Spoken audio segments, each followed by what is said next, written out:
G'day punters, welcome to another episode of Smash's Tales.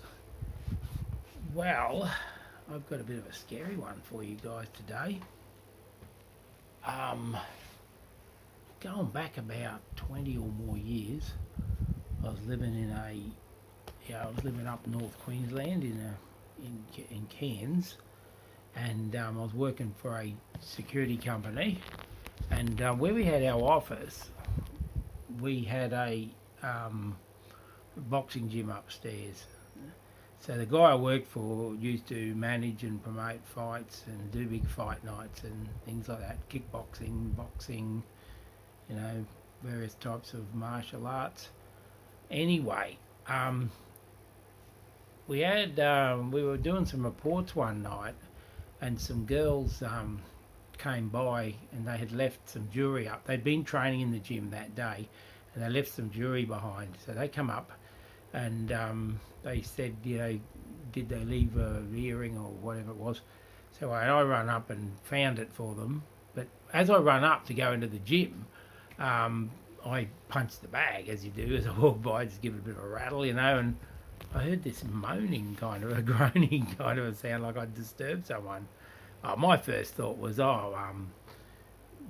bloke that owns the business, the boss of that, he has these guys sometimes. He might give them, people that are out of work or whatever, help them out and let them stay there was like a bit of a bunkhouse or something, some kind of little room downstairs.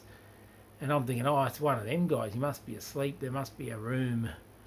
I'm thinking, no, there was any room, but he must be somewhere asleep, in the walls or some bloody thing. I don't know. It had to be some explanation. So I'll quickly grab the girl's jewellery or whatever it is, run back downstairs to give it to her, and because I wanted to get out of there. I didn't want the bloke coming out, drunk or whatever. Anyway, as soon as I got down, I heard the bag start to go, rattling away, and the speedball going and all this. I'm thinking, he's having a bloody workout up there. So I've told me boss, and the other guy that I was mates with, he was the operations manager, so he was there with me. We'd been filling out some reports or something, and we were ready to go home. And so he goes that's just the ghost. And I'm like, this guy is a guy that this bloke that I'm talking about, I knew him pretty well, and he didn't believe in ghosts. So what was he saying it as if it's just a common occurrence? And I thought, he's pulling my leg. Must be someone staying there. And I said, it's somebody up there. No, he bloody convinced me. Where would he be staying? It's just a big room. All right, well, I'm going to go up and have a look. And the girls wanted to go up again. Then they were intrigued. So I've got up there, one hanging on each arm, trembling.